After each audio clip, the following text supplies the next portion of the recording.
Hare Krishna, welcome to this special program on the systematic study of the essence of all Vedic wisdom, the topmost of all the revealed scriptures of this world, the Srimad Bhagavatam.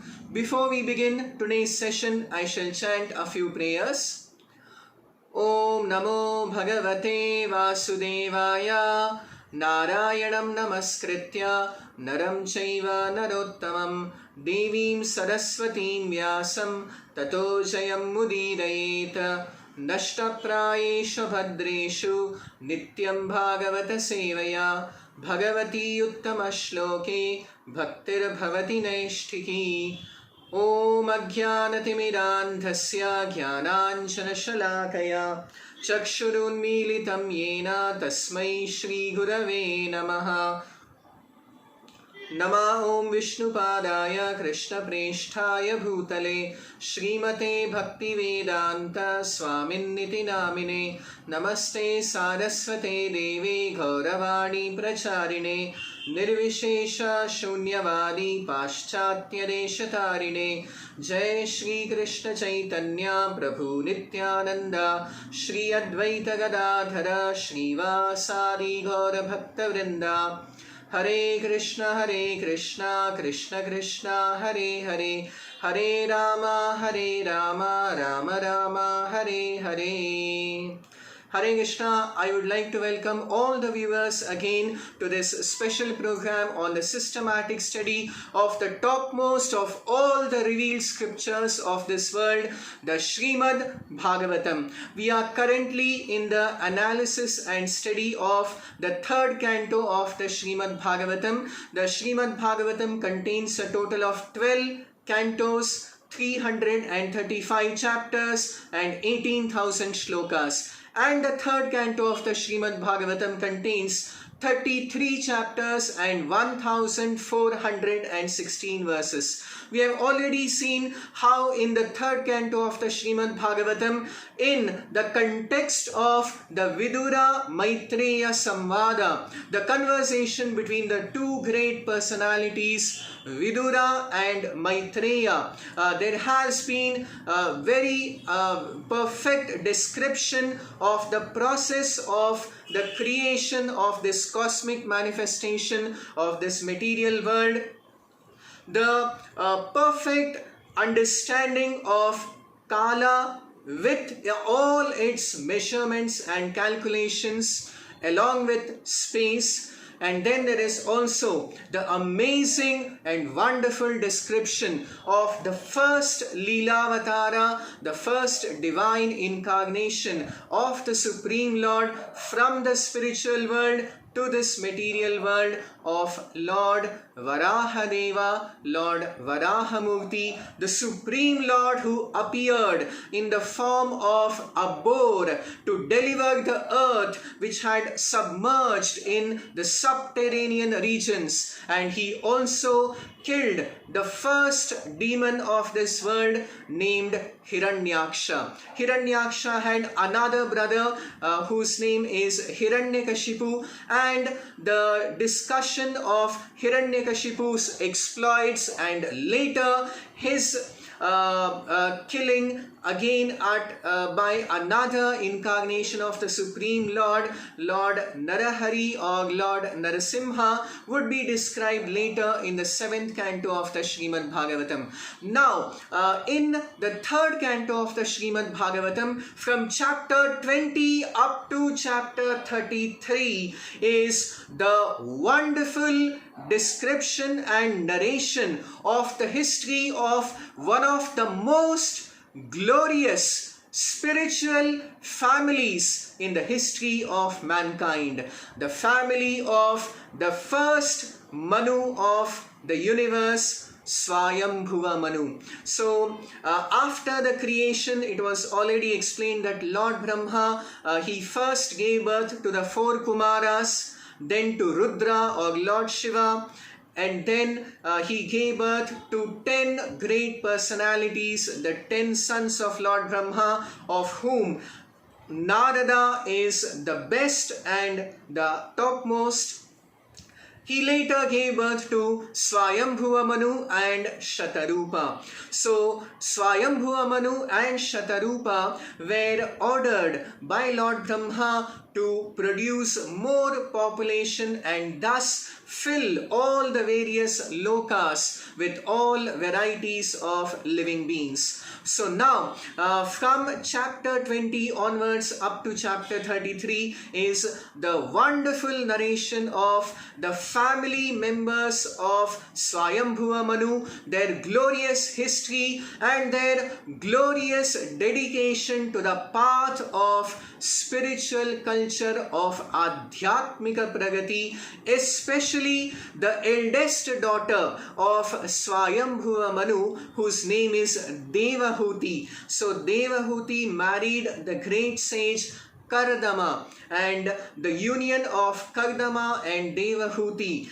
is very wonderfully described, how they married and later gave birth to 9 great daughters who are practically the mothers of the entire universe. They are almost like Jagan Matas, and also to one of the very important incarnations of the Supreme Lord as Kapila Deva, and the teachings of Lord Kapila, which are known as Sankhya Yoga, how Lord Kapila taught the very important science, the spiritual science of Sankhya Yoga to his mother Devahuti, is the subject matter of chapters 20 to 33 of the third canto of the Srimad Bhagavatam.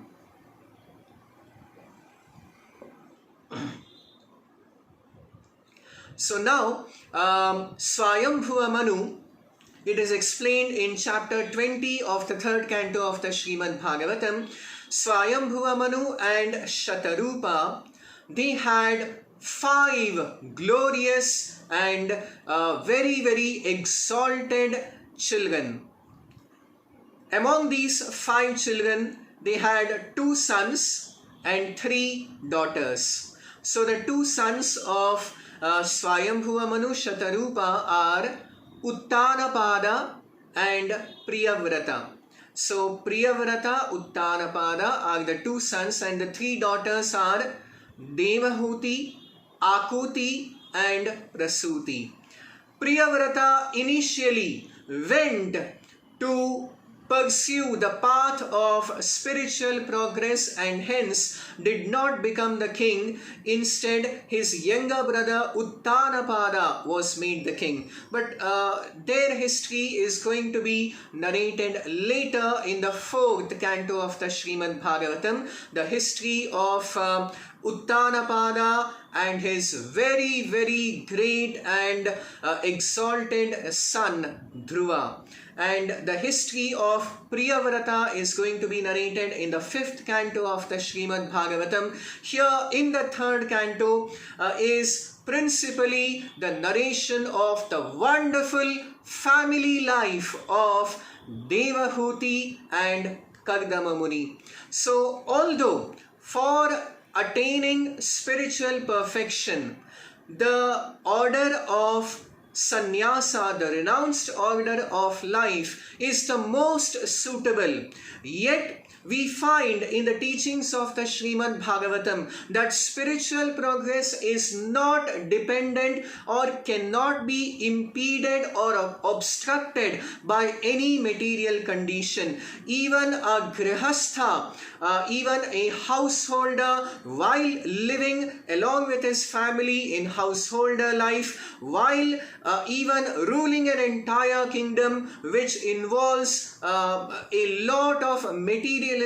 activities and affairs, can still, by the right application of especially the path of Bhakti Yoga, by devotional service to the Supreme Lord, is still can be enabled to attain the highest spiritual perfection, and that is exemplified by the glorious family members of Swayambhuva Manu. So Swayambhuva Manu, his eldest daughter is Devahuti, and Swayambhuva Manu was searching for a suitable husband for Devahuti, and meanwhile at a very holy place named as Siddhapada, which is located on the beautiful shores of a very pristine and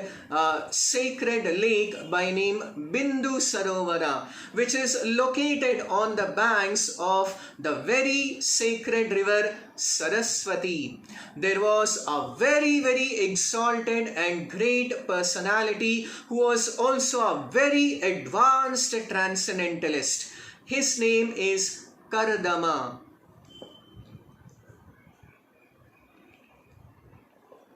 So Kardama was residing on the banks of the Bindu Sarovara, on the banks of river Saraswati. This place is still located in the state of Gujarat, about 140 kilometers north-west of Ahmedabad, and even today this place is known as Siddhapur, and the Bindu Sarovara is still existing, and the dry bed of Saraswati river also flows there. That is the course of the flow of river Saraswati. So in this very pristine Upavana, a very beautiful forest area, which is very beautifully described in the text of the Srimad Bhagavatam, that it was decorated with all kinds of fruit and flower bearing trees and all varieties of sweet singing birds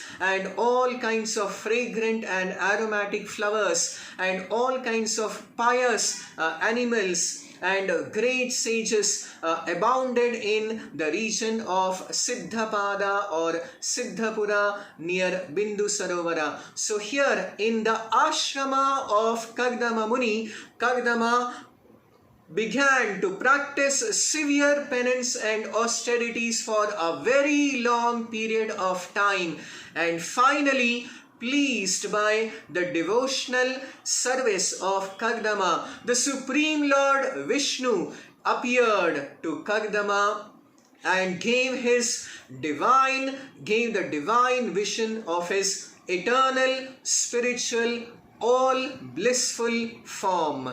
So when Kardama saw the divine form of the Supreme Lord Vishnu, he offered many wonderful prayers to Lord Vishnu, and even the Supreme Lord Vishnu was so pleased by the devotional endeavor of his pure devotee Kardama.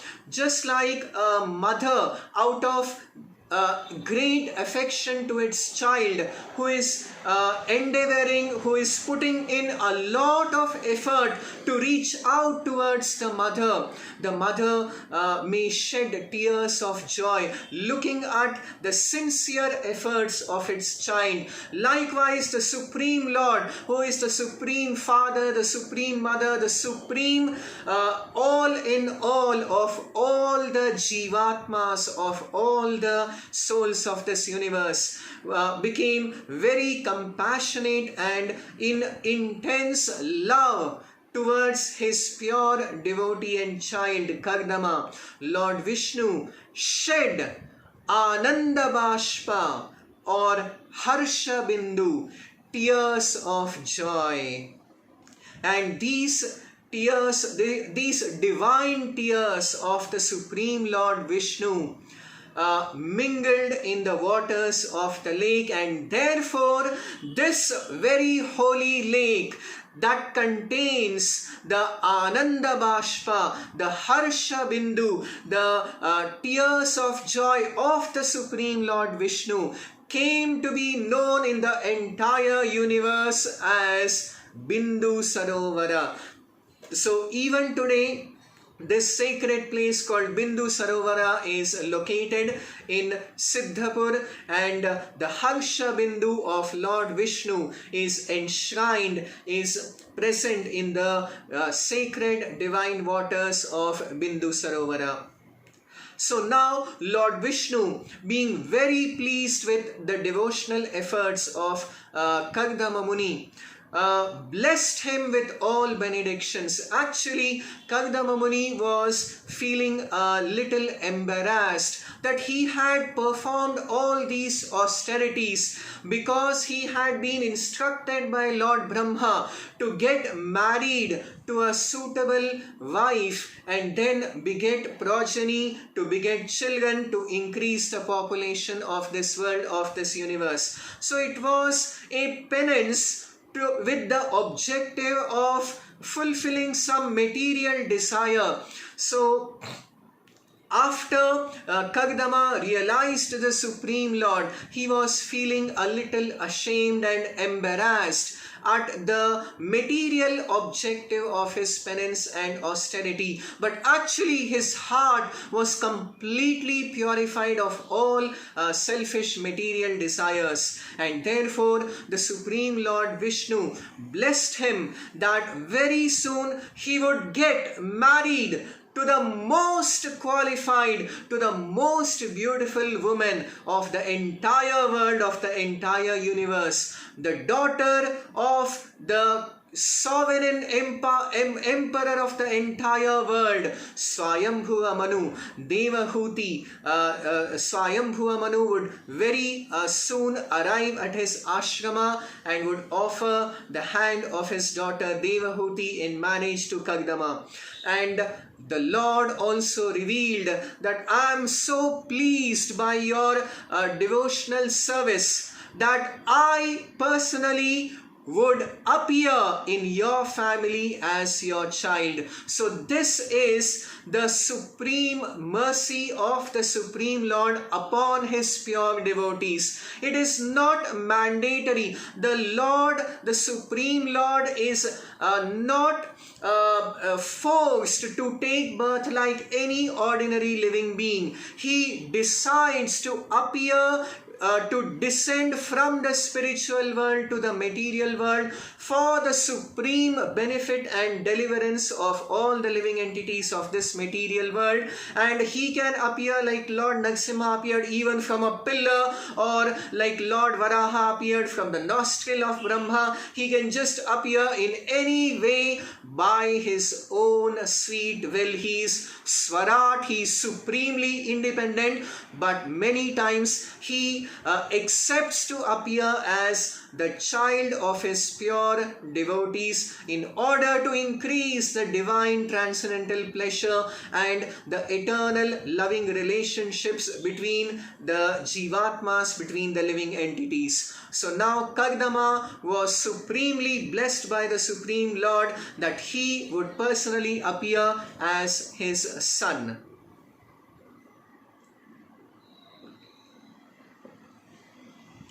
After receiving these benedictions, Kardama felt very joyful and completely satisfied by the merciful blessing of the Lord, and he continued to stay in his ashrama at Bindu Sarovara. Meanwhile, Swayambhuva Manu, the capital of Swayambhuva Manu is known as Barhishmati. Barhishmati. The name Barhishmati is derived from the Barha. Barha refers to the hair. When Lord Varaha came out of the Garbhodaka ocean and he shook his divine body, his divine form, a few of the hairs, the divine hairs from the divine form of Lord Varahadeva fell at the location of the capital of Swayambhuva Manu, and these divine hairs transformed into the sacred grass known as Barha or Kusha or Darbha. So therefore, the capital city of Swayambhuva Manu was highly sanctified and purified by the abundant presence of the Barha or Darbha grass, and therefore the name of his capital city was Barhishmati. So it was located in the province of Brahmavarta. So Swayambhuva Manu, after a few days, exactly 2 days after the Supreme Lord had blessed Kardama Muni, Swayambhuva Manu set out on his royal chariot along with his wife Shatarupa and with his eldest daughter Devahuti, and arrived at the ashram of Kardama Muni at Siddhashrama at Bindu Sarovara. And then there is the very wonderful description of the conversation between these two great personalities, Kardama and Swayambhuva Manu. Swayambhuva Manu came to Kardama. Kardama inquired the spiritual well-being of Swayambhuva Manu, and Swayambhuva Manu was very pleased to hear the nectarian words of Kardama Muni, and then revealed his intention of offering his daughter Devahuti to Kardama Muni. Kardama Muni had already anticipated this because this was already instructed to him by the Supreme Lord himself. So Kardama Muni did welcome the offer of Swayambhuva Manu, but also laid down a condition that the Supreme Lord of my heart and soul is Lord Vishnu, Lord Narayana.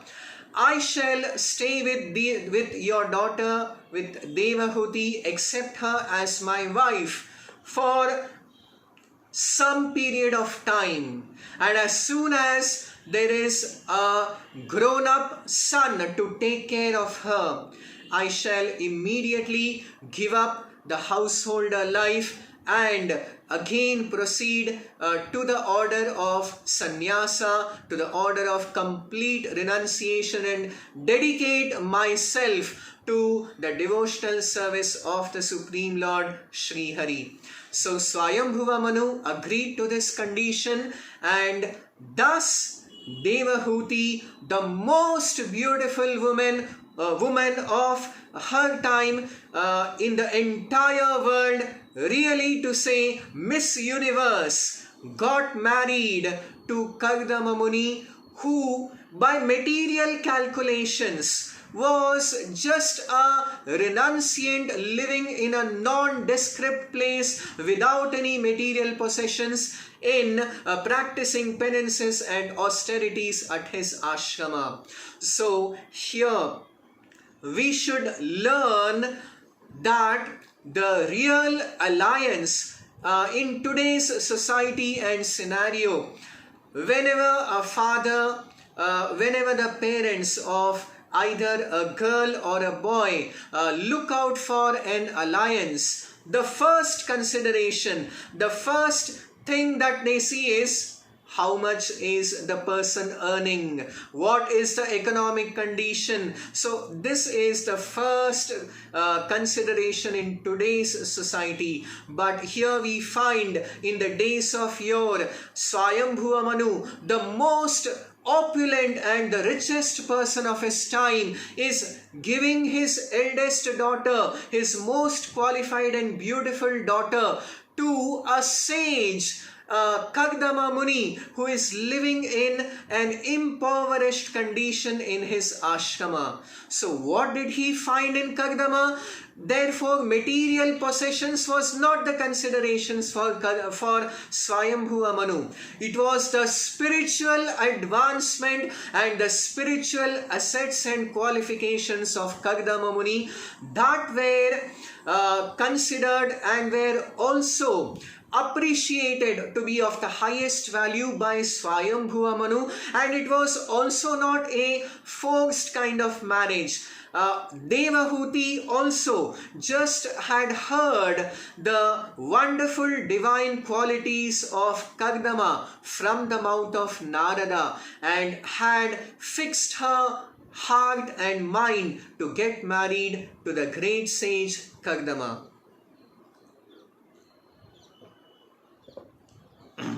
Thus Devahuti and Kardama got married. Swayambhuva Manu came back to his capital city Barhishmati, and then the Srimad Bhagavatam in the 22nd chapter of the 3rd canto explains how Swayambhuva Manu, although the sovereign emperor of the entire world, was completely detached from the idea of sense gratification and was a completely surrendered soul to the Supreme Lord Sri Hari Sri Krishna. Coming back to his capital Barhishmati, both Swayambhuva Manu and his glorious wife Shatarupa constantly engaged in the pure devotional service of the Supreme Lord Krishna and ruled over the entire world. It is mentioned in 3.22.36 that Sa evam svantaram ninye yuganam eka saptatim vasudeva prasangena paribhuta gatitrayaha. He passed, Swayambhuva Manu passed his time, his Ayushya, that lasted for Yuganam Eka Saptatim, for 71 Mahayugas, that is a duration of 71 into 43,20,000 years, almost 30 crore years were passed by Swayambhuva Manu, Vasudeva Prasangena, always absorbed in thinking of the Supreme Lord Vasudeva Krishna and always engaged in matters regarding Vasudeva.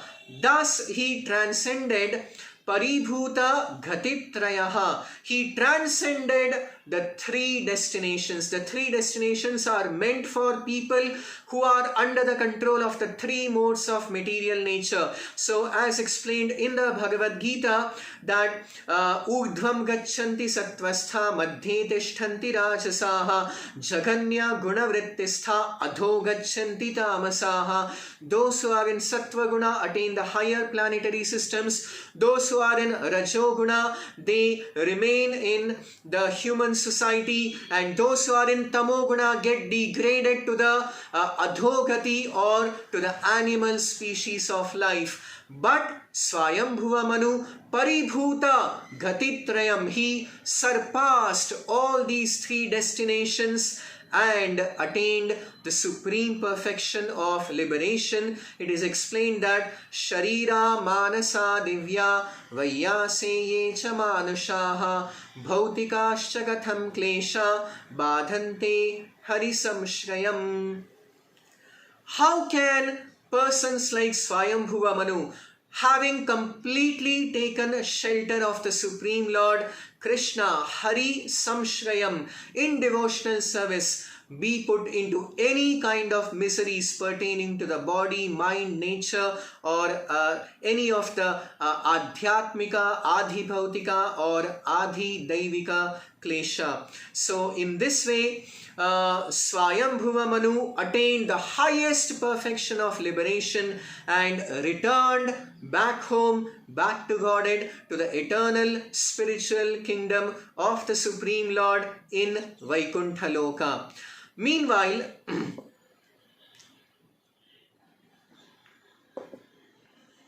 at Siddhashrama in Bindu Sarovara, Devahuti completely dedicated herself, although she was a royal princess brought up in the most opulent of situations, and she was brought up in the most opulent way, yet she began her life along with her husband in an ashrama, and she faithfully and unpretentiously engaged in the service of her glorious and exalted husband Kardama Muni. Kardama Muni was completely engaged in spiritual practices and devotional service to the Supreme Lord Krishna, and Devahuti engaged in his service. So in this way, this is a perfect or ideal householder life or family life.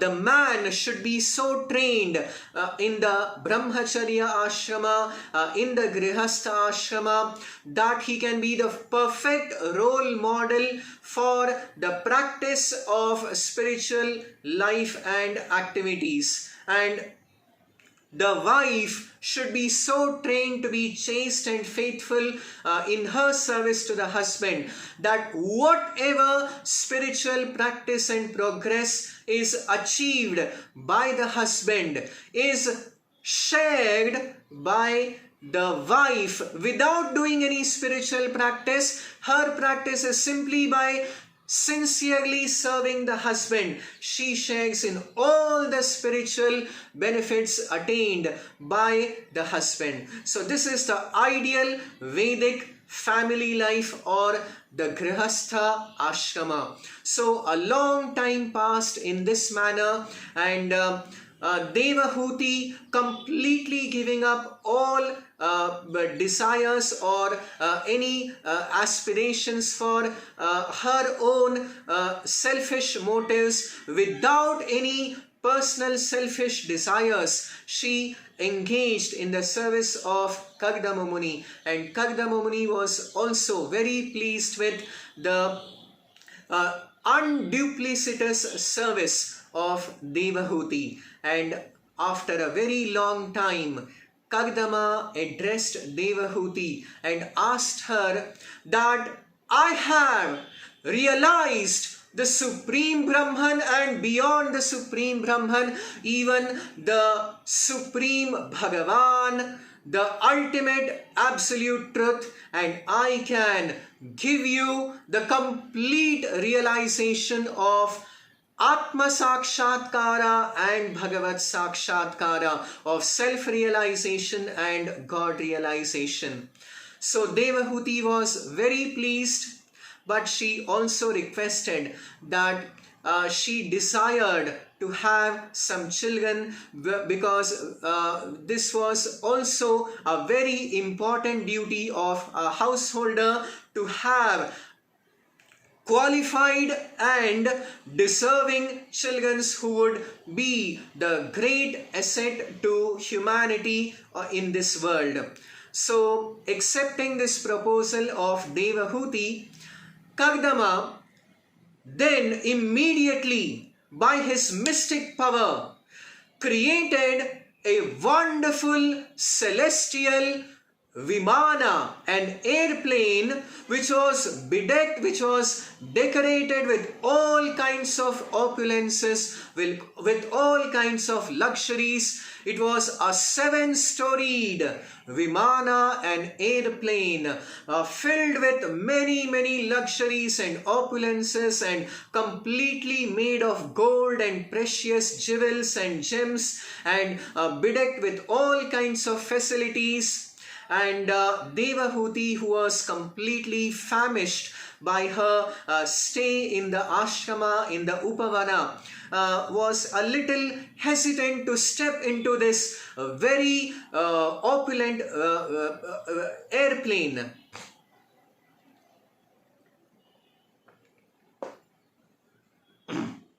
And Kardama understood her mind and indicated her to enter and take bath in the Bindu Sarovara.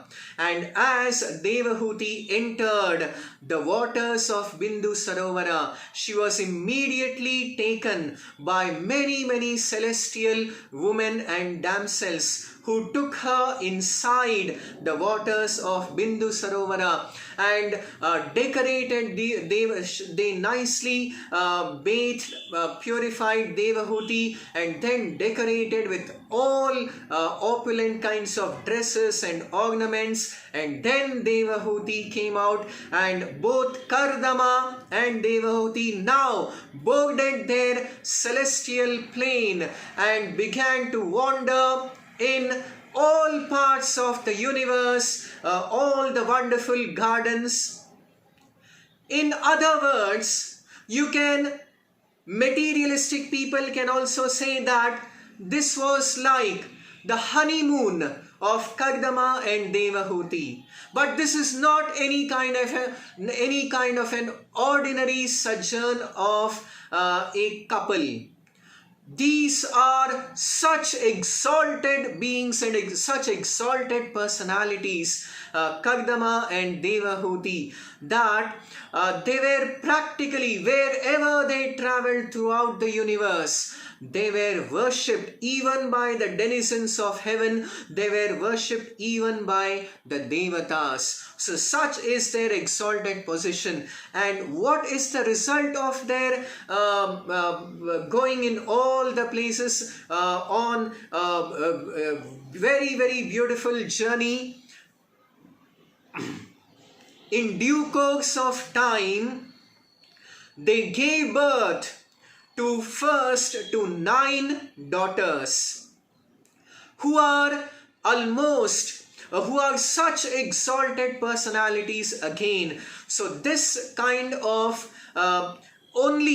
as they say, yatha bijam tatha phalam, the kind of conception decides the quality of children that are born. So because Devahuti and Kardama in very, very divine consciousness conceived the children, they gave birth to some of the most exalted personalities of this universe. They first gave birth to 9 daughters who are regarded to be the Jaganmatas, the mothers of this entire universe.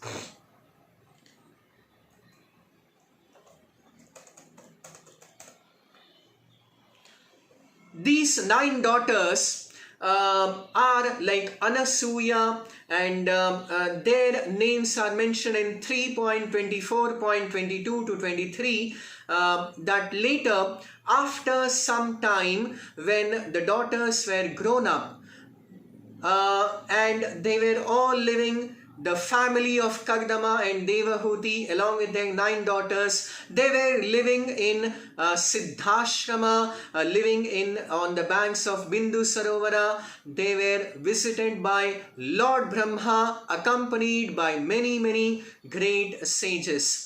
And on the instruction of Lord Brahma, the 9 daughters of Devahuti and Kardama were married to the most exalted sages of this universe. So that is mentioned here as Marichaye Kalam Pradar Anasuyam Athatraye Shraddham Angirase Yachat Pulasthaya Havirbhuvam Pulahaya Gatim Yuktam Kratavecha Kriyam Satim Khyatim Cha Bhrigave Yachat Vasisthaya Pyarundhatim.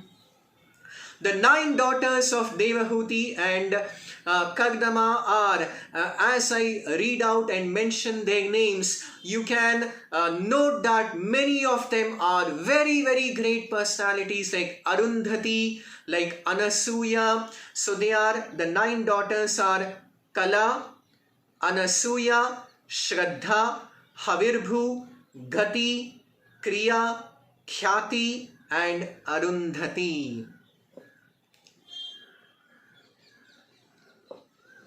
And these 9 daughters got married to the great 9 sages whose names are: Kala was given in marriage to Marichi, Anasuya got married to Atri, and Shraddha to Angira, Havirbhu to Pulastya, Gati to Pulaha, Kriya to Kratu, Khyati to Bhrigu Maharshi, Arundhati to Vasishtha. So the sons-in-law, the son-in-laws of Devahuti and Kardama are also so great. They are Marichi, Atri, Angira, Pulastya, Pulaha, Kratu, Bhrigu, and Vasishtha and Angira. So they are the 9 son-in-laws of Devahuti and Kardama. So after their marriage, now Devahuti and Kardama are again living in Siddhashrama at Bindu Sarovara. And after some time, when Devahuti requested Kardama to grant her fearlessness and give her the supreme instruction that Kardama had also promised before the birth of their daughters, the complete science of self-realization and God realization.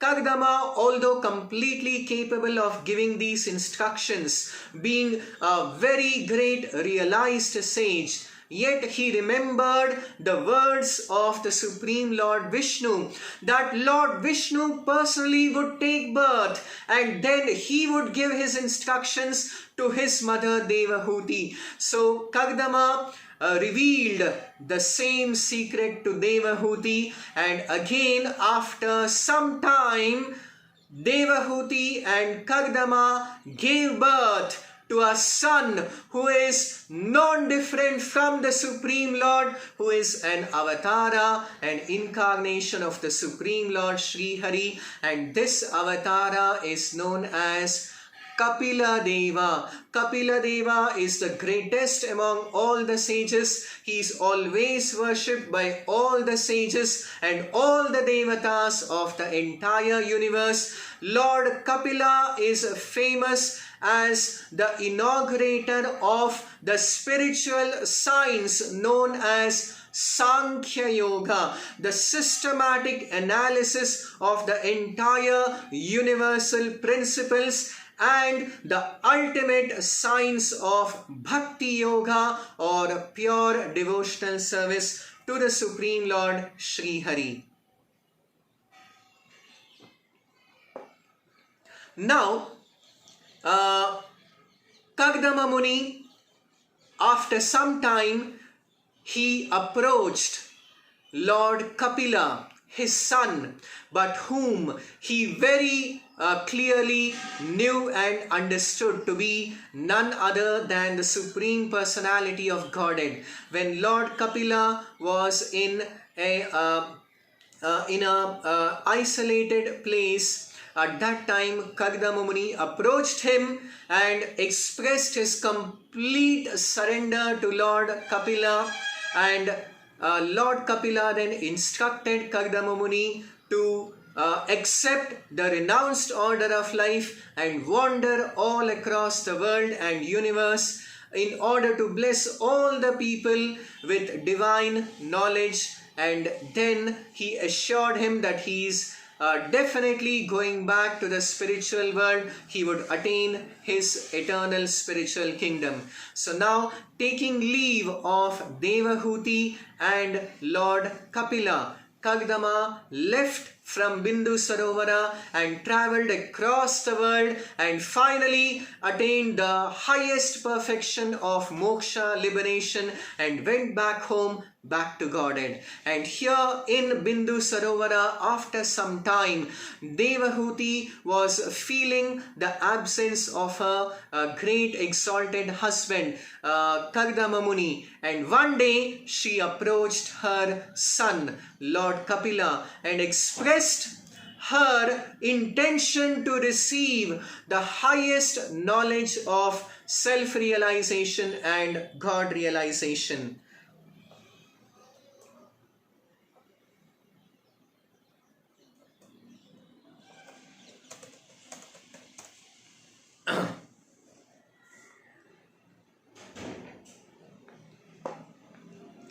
So now, especially from chapter 25 of the third canto of the Srimad Bhagavatam up to chapter 33, in 9 chapters is the wonderful delineation of the very important instructions of Lord Kapila. We find the teachings of Lord Kapila to Mother Devahuti, which are known as Sankhya Darshana or Sankhya Yoga. Lord Kapila begins his instructions by explaining that the supreme spiritual path to attain the ultimate goal of life, he reveals in 3.25.19 is Nayujyamanaya bhaktya bhagavatyakhilātmani sadrishosti shiva pantha yoginam brahma siddhaye. Perfection in self-realization cannot be attained by any part of yoga unless one engages in bhaktya bhagavati, in devotional service to the Supreme Personality of Godhead, Shri Krishna, for that is the only auspicious path. He further says in verse number 20, in 3.25.20, a very, very important instruction. Prasangam ajaram pasham atmanaha kavayo viduhu sa eva sadhushu krito mokshadvaram apavritam. The most important consideration, the most important aspect and the best path to attain moksha or liberation, the doors of liberation are opened by the most important activity of sadhu sangha, by the association with saintly personalities, with by the association of pure devotees. So therefore, the fastest, the quickest and the most effective way for spiritual progress is sadhu sangha, or the association of saintly persons or pure devotees. That every learned person knows that the greatest cause of material bondage, prasangam ajaram pasham atmanaha kavayo viduhu, is attachment and association with material. Likewise, the same attachment, sa eva sadhushu krito, when it is directed towards saintly people or the self-realized devotees, it opens the door of liberation. Now, how to identify a sadhu or a saintly person or a self-realized devotee? That is explained in 3.5.21 as Titikshavaha karunikaha suhridaha sarvadehinam ajata shatravah shanta sadhavaha sadhubhushanaha. The symptoms, the sadhu bhushana, the adornments, the decorations of a sadhu by which he can be identified are, the symptoms of a sadhu are, the sadhu is tolerant, merciful, friendly to all living entities, he has no enemies, is peaceful, abides by the scriptures, and all his characteristics are sublime. So all these characteristics and qualities can be found only in the pure devotees of Lord Vasudeva Krishna. And that is explained in the next verse, in verse number 22 as Mai ananyena bhavena bhaktim kurvanti ye dhridam matkrite tyakta karmanas tyakta svajana bandhavaha. Such a sadhu, a saintly person, engages in complete staunch devotional service to the Supreme Lord. Mai, Lord Kapila reveals that he himself is the Supreme Personality of Godhead. They engage in my devotional service without deviation. For my sake, the sadhu renounces all material attachments, even the strong family connections and friendly acquaintances and everything in this world. Madashraya katham rishta shrinvanti kathayanti cha tapanti vividhastapa naitan madgata chetasaha. Engaged constantly in chanting and hearing about me, the Supreme Personality of Godhead, the sadhus do not suffer from material miseries because they are always filled with thoughts of my pastimes and activities. So in this way, Lord Kapila explains the supreme path of pure devotional service, and he says that satam prasangan mama virya samvido bhavanti hritkarna rasayana kathaha tajjoshanad ashvapavargavagmani shraddha bhaktir anukrameshyati. In the association of pure devotees, the discussion and activities of the Supreme Personality of Godhead, Bhagavad Katha, is very pleasing and satisfying to the ear and to the heart. By cultivating such knowledge, one gradually becomes advanced on the path of liberation, and thereafter he is freed and his attraction becomes fixed, and then real devotion and devotional service begin from the stage of bhakti rati. Rati means spontaneous attraction. So there are various stages in the advancement of devotional service, and all this is made possible in the association of pure devotees. The characteristics of pure devotees are also very beautifully explained by Lord Kapila, that सालोक्य साक्षि सामीप्य सारूप्यैकत्वमप्युता दीयमानं न गृह्णन्ति विना मत्सेवनं जनाः. That my pure devotees surpass even the 5 kinds of liberation of Sayujya, Sakshti, Samipya, Sarupya and Sakshti. All of them are, and Salokya, all of them are surpassed, and they attain the Vimukti or Vishesha Mukti in pure, unalloyed, selfless devotional service in the supreme planet of Goloka Vrindavana, in the spiritual world, in Vaikuntha Loka. So such are the wonderful characteristics of the pure devotees of the Supreme Lord Shri Krishna, of Lord Kapila Deva. So in this way, after explaining many important instructions, Lord Kapila also explains the fundamental principles of material nature, how the entire Sankhya Yoga specifically explains all the 24 elements of this material world with all their specific details, and then explains the 25th element, which is not material in nature but is spiritual, that is the Jivatma, and then explains the 26th element to be the Paramatma, the Supreme Personality of Godhead, who is beyond the 24 material elements and who is also beyond the 25th spiritual element of the Jivatma. So therefore, the highest, the ultimate principle in Sankhya Yoga is the revelation of the Supreme Absolute Truth, Bhagavan, the Supreme Personality of Godhead. So all these principles of material nature, understanding material nature, all this is described, and again in chapter 28 of the 3rd canto of the Srimad Bhagavatam, Lord Kapila gives further very nice instructions on the understanding of the Supreme Personality of Godhead and of the supreme path of Bhakti Yoga, of pure devotional service.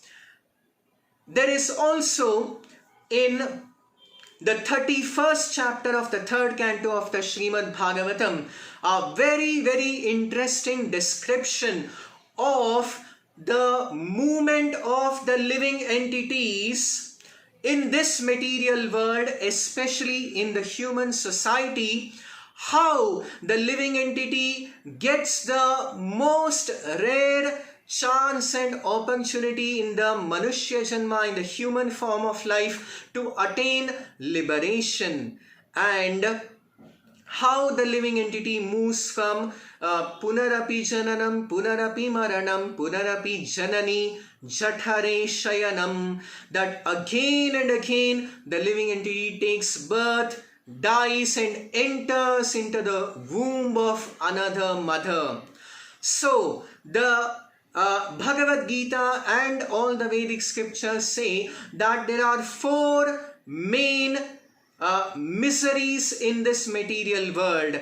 In Bhagavad Gita 13.9, the Supreme Lord Krishna says that Janma, Mrityu, Jara, Vyadhi, the four miseries of material existence are Janma, birth, death, old age and disease. We all can understand the miseries of disease, old age and death. But Janma, birth, is normally celebrated to be a very, very happy occasion, a very happy event, the birth of a child. But actually, taking birth, Janma, is also one of the great miseries. The life, the existence, the position of the living entity in the womb of the mother is not a very happy one. Just imagine, just think that you are packed up in a plastic bundle, in a PPE, and tied up tightly in one certain position for 9 months. So that is the position of the child in the womb, in the embryo of the mother.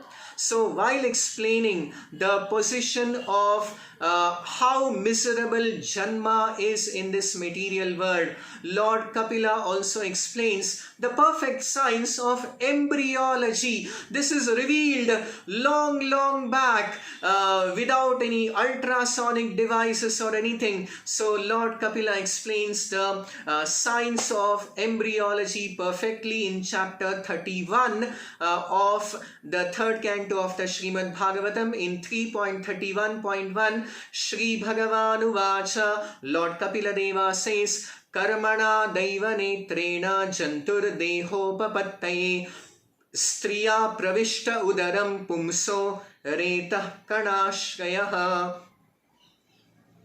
Under the supervision of the Supreme Lord and according to one's karma, karmana, and daivanetrena, according to two principles and factors, daivanetrena, under the supervision of the Supreme Lord, and karmana, according to one's karma or the result of one's past activities, the living entity, the soul, is made to enter into the womb of a woman through the particle of the male semen or retaha to assume a particular type of body.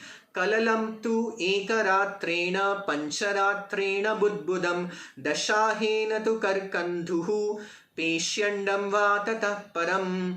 On the first night, the sperm and the ovum mix. On the 5th night, the mixture ferments into a bubble. On the 10th night, it develops into a form like a small plum, and after that, it gradually develops into a lump of flesh or an egg, as the case may be. Masena tu shirodvabhyam bahvangradi anga vigraha nakhalomasti charmani linga chidrodbhavastribihi. In 1 month's time, a head is formed, and at the end of 2 months, the hands, the feet and other limbs take shape. By the end of 3 months, the nails, the fingers, the toes, body hair, bones and skin appear. As to the organ of generation and other apertures in the body, namely the eyes, nostrils, ears, mouth and the anus.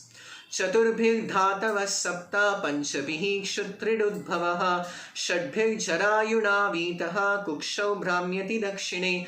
In 4 months' time, from the date of conception, from the time of conception, the 7 dhatus of the body, namely child, blood, flesh, fat, bone, marrow and semen, come into existence. At the end of 5 months, hunger and thirst appear in the child, and at the end of 6 months, the fetus enclosed by the amnion begins to move on the right or left side of the abdomen. Matur jagdhana panadir etadhatur asammate shete vinmutrayor gharte sajantur jantu sambhave. Deriving its nutrition from the food and drink taken by the mother, the fetus grows and remains in that very difficult and abominable residence of stool and urine, which is the breeding place of all kinds of worms. Krimibhihi kshata sarvangaha saukumaryat pratikshanam mukshamaapnotyurukleshaha tatratyek shuditer muhu. Bitten again and again all over the body by the hungry worms in the abdomen, the child suffers terrible agony because of his tenderness. He thus becomes unconscious moment after moment because of the terrible condition. कटुतीक्ष्णोष्टलवणा रूक्षाम्लादिभिरुल्बणैः मातृभुक्तेरुपस्पृष्टः सर्वाङ्गोत्थितवेदनः. Whatever the mother eats, if it is bitter, pungent foodstuffs, or food if it is too salty or too sour, the body of the child incessantly suffers pains which are almost intolerable.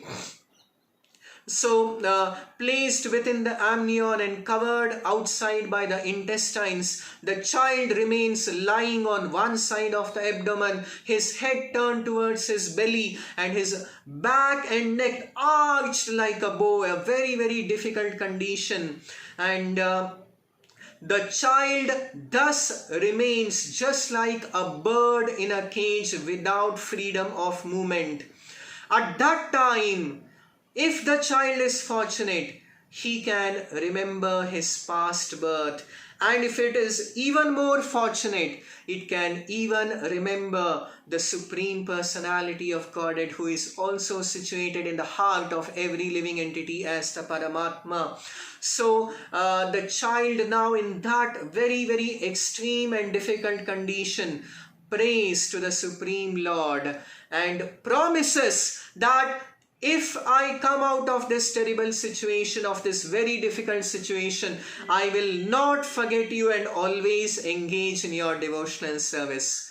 But after the child takes birth, again it is lost in the whirlpool of Maya.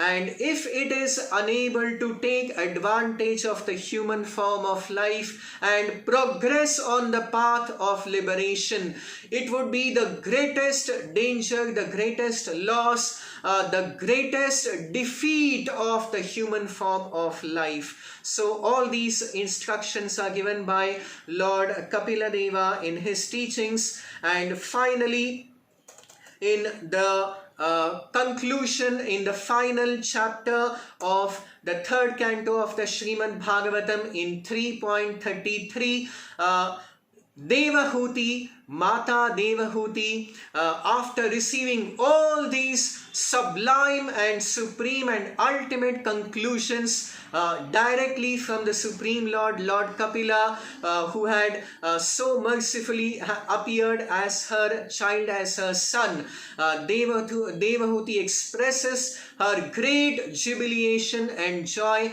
and expresses her divine realization.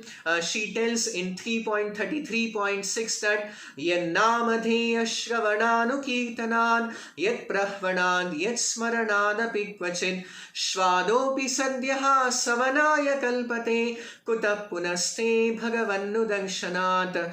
To say nothing of the direct darshan of the Supreme Lord face to face, even a person born in the most degraded situation, just by once chanting the holy name of the Supreme Lord, immediately surpasses all the Brahmanas and becomes eligible to perform the Vedic sacrifices. So what to speak of chanting the holy name or hearing about his pastimes, offering him obeisances, remembering him, and what to speak of coming face to face with the Supreme Lord. Devahuti Mata further says that Ahobata Shvapachoto Ghariyan Yajjihvagre Vartate Namatubhyam Te Pustapaste Juhuvuhu Sasnuranya Brahmanuchur Namakrinanti Ete. How glorious are the people whose tongues are constantly chanting your holy name. Even if born in the family of Shvapacha, of dog eaters or Chandalas, such persons are actually worshipable. Persons who chant the holy name of the Lord must have surpassed all kinds of penances and austerities and fire sacrifices, and already visited all the holy places of pilgrimage, already surpassed all the study of the Vedas, and fulfilled everything required to come finally to the stage of chanting the holy name of the Supreme Lord.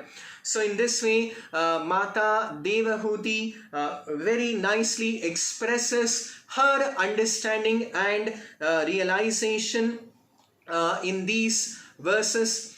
It is also further explained in verse number 30 of the final, the last chapter of the third canto of the Srimad Bhagavatam, that Evam sa kapiloktena margena chirata param. Devahuti Mata received all these instructions, and after that Lord Kapila Deva left Bindu Sarovara, and he started traveling to many parts of the world, and finally came to the place presently known as Ganga Sagara. But here now in Bindu Sarovara, Devahuti Mata very faithfully followed all the instructions.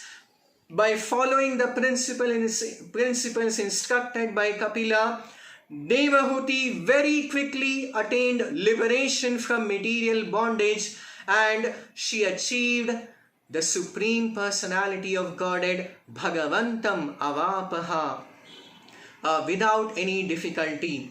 Tadvirasi punyatamam kshetram trailokya vishgutam namna siddhapadam yatra sasam siddhim upeyushi. The place where Devahuti Mata achieved her perfection or siddhi is understood to be a most sacred spot. It is a punyatamam kshetram, Trailokya Vishrutam, in the entire universe, and therefore it is known all over the three worlds as Siddhapada, and today it is known as Siddhapur. It is located in the state of Gujarat, and it is near Ahmedabad. It is close to the city of Mehsana. So in this way, Devahuti Mata attained the highest perfection of liberation and went back home, back to Godhead. And thus concludes the final chapter of the third canto of the Srimad Bhagavatam, and thus concludes the study of the third canto of the Srimad Bhagavatam. If you have any questions about today's subject matter, please do post it in the WhatsApp group or in the comments box, and please do like the video and subscribe to our YouTube channel, and please do join us for the continuation of the systematic study of the Srimad Bhagavatam. Thank you very much. Hare Krishna.